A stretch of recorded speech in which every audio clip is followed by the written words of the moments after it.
lines converging at each other. A symmetrical triangle just means that these two lines are converging at the same angle or same degree. An asymmetrical triangle means you have one horizontal line and one line coming at a vertical, or the reverse. Or you can have a wedge, which are two angles that are coming towards each other, but may kind of miss each other. But really, what wedges are one angle is running at 1 degree and the other angle that's converging is converging at a different degree. But ultimately, these all form triangles. They form two lines that come into an apex. And there are all types of characteristics of this triangle, characteristics of that triangle, and this triangle is supposed to tell you that, and this triangle is supposed to tell you that. I say hogwash. Let's simplify our trading. Let's not get into this complex memorization of chart patterns like some people do with Japanese candlesticks.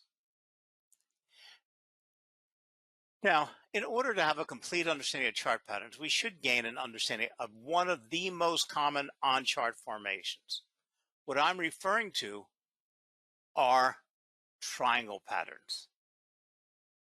So we're going to discuss today the basic triangle formations and how to identify them, but mostly how we can use these for our trading and build a strategy around them.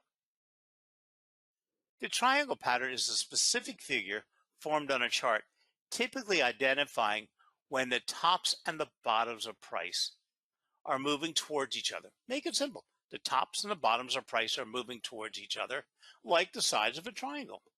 I don't care. Don't get involved in symmetrical, asymmetrical, descending. Again, we don't have to worry it's a wedge. We don't have to worry it's a bull pennant, a bull flag. We have a triangle. There's two lines converging on each other. When the upper and the lower level of a triangle interact, traders expect an eventual breakout. So when we have one line going this way and one line coming that way, eventually they're going to get together. But in the meantime, the space in between them is getting smaller and smaller. At some point, they're going to come together and form an apex.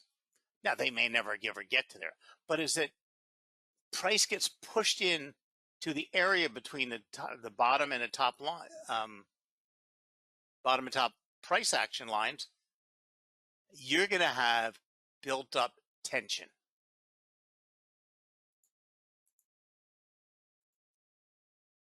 So now, as such, many breakout traders use triangle formation to identify breakout entry points. So there are different kinds of triangles that can be seen on a price chart. Before you jump into triangle trading, you should understand the difference between the formations. Again, I say hogwash. We can call this, and what we're looking at is a symmetrical triangle. Okay, why? Both lines are moving in the same degree towards each other. Okay. Now, again, a lot of gurus and a lot of chart pattern experts and a lot of books want to tell you that there is a characteristic to this pattern that you should be ready to trade it in a certain direction and it should do a certain thing. Again, when we get towards farther down the webinar, I'm going to show you I conducted tests. And I showed you if you play this hogwash of characteristics, that only 51% is correct. 48, 49%, you're incorrect. So why get yourself set up for disappointment? Why not wait till the price and the triangle tell you what's going to happen? So the symmetrical triangle is a situation on a chart where the tops of the price action are lower and the bottoms are higher. Also, the two sides of the triangle are inclined at the same angle. This creates the symmetrical triangle. Typically, the symmetrical triangle pattern, the expected breakout direction is, what do we got? Unknown. The reason for this is that bullish and bearish moves have equal strength as seen through price action. When a breakout eventually occurs, it is likely to provoke a directional move equal to the size of the pattern. Okay, I'll explain that, but we're gonna go through it many, many times today because it's critically important. When all things are working right, this is the base of the triangle. We can use this to set our target point because when price eventually breaks out of the triangle, the move is most likely going to be equal to the width of the base, the move of the base of the triangle. And this is a proven piece of information. This is not my interpretation. Okay. This is a global market understanding. So whether it's an ascending, a descending triangle, whether it's a wedge, okay, the base is the base. Okay. Now, figuring out where the base is a whole different scenario because you can't just assume the base is just the width. The base is where you actually have the horizontal and the vertical lines, or the resistance line and the both moving, forming that triangle. Because a lot of times you might have this horizontal line or the upper line forming a long time back, but it's when it actually marches in and becomes a triangle. So you can't go back here. It is at this point here where you can measure the width of the move and call this the base of the triangle.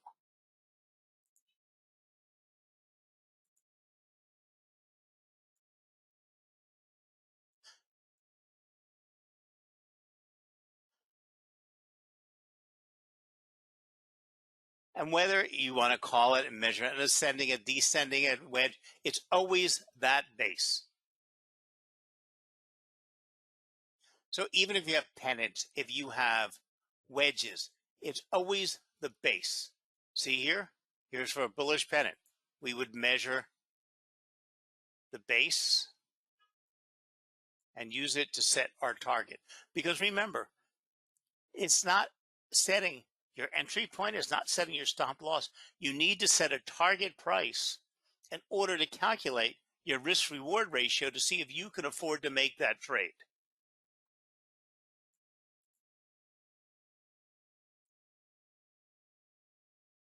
So what do we have? We have symmetrical triangles. And as you can see, you have symmetrical triangles in different shapes and sizes. You have bearish pennants. You have increasing, expanding triangles. You have rising wedges. They all look like triangles.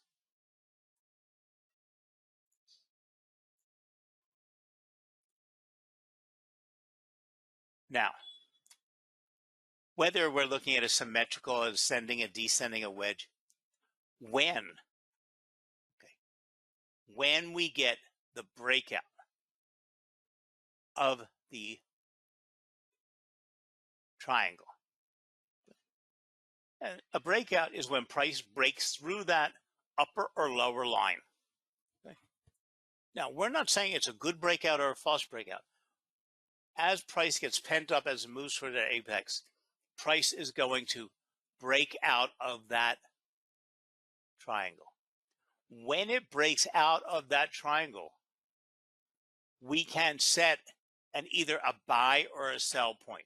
Now, that is the candle that broke out and closed outside of the pattern.